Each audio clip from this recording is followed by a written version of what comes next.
Hello and welcome to another Precision Flyer Repairs video. This one's a quick outtake on a 734 operating box car.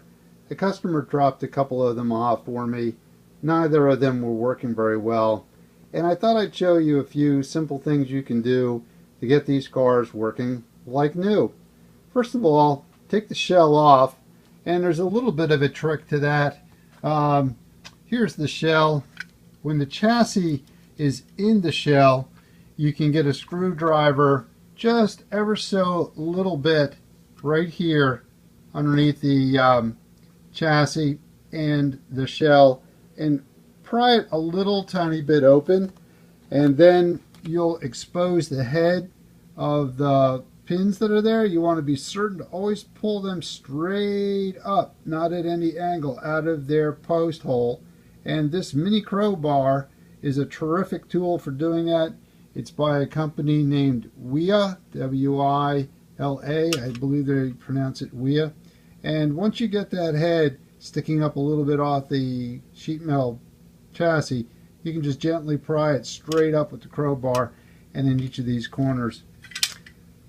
But back to the mechanism itself, the first thing you want to do is get it clean, sweep off any dirt or dust, and wipe off any grease or grime. And that's especially important where you'll be surprised previous owners or people who worked on these may have greased them. Sometimes they grease them underneath the man here. Sometimes they grease them back here where there's some side travel and mechanism. But the fact of the matter, none of that is really necessary, and it usually just coagulates over time and binds up the mechanism. The biggest issue with these is the retraction of the door and the man. This is the open position where he has pushed something out of the car and the door is open, and that is the retracted position where the door is shut and the man has stepped back inside the car. That action is usually what is working most poorly on these cars when you're not happy with the way they operate. And so to free that action up, as I said, get any grease or anything that's on the bottom that might be hampering this action, and then put a little bit of Power Lube CRC product on this shaft of the solenoid that travels inside and out of the barrel of the solenoid when it's energized.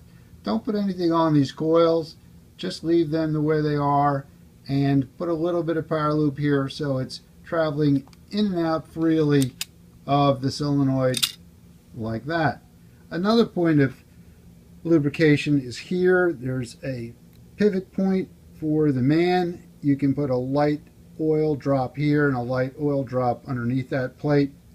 And the fronts of these rollers should be clean. Sometimes people smear grease down the front of this. Get all that off.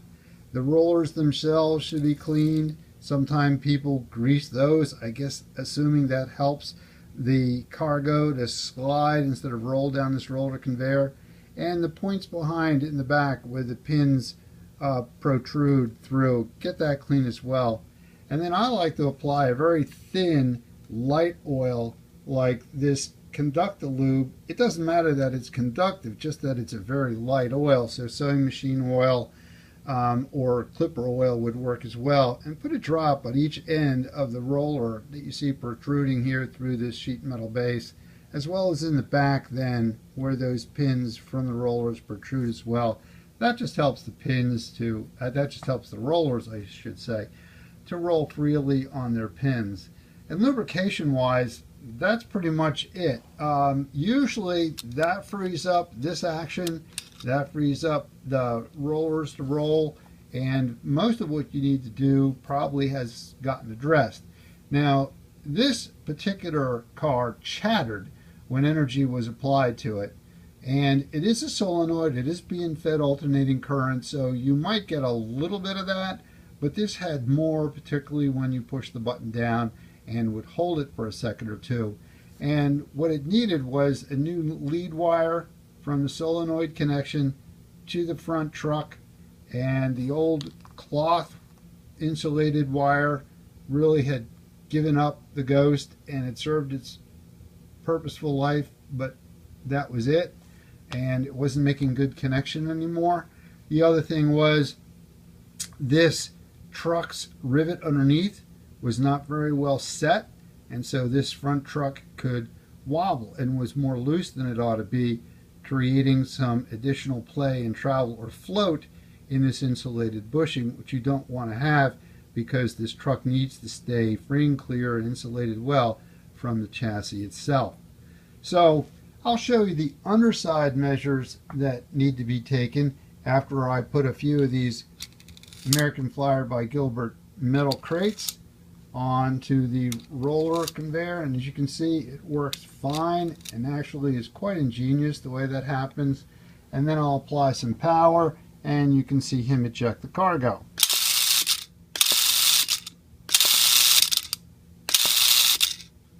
Beautiful. What a fun car, especially when they work well like this.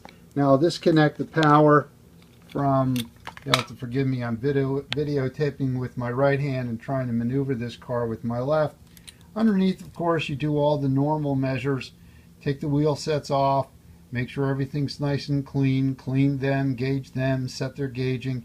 This car happens to have one knuckle coupler and one link coupler. That's because the customer wanted it in that configuration so as to serve as a transition car between cars of those two different coupler types.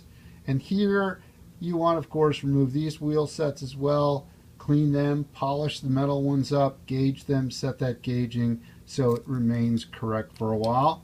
And that's pretty much it for getting the bottom of the car set. The shell, of course, here it is. This was really grungy and had a lot of grime and dirt on it.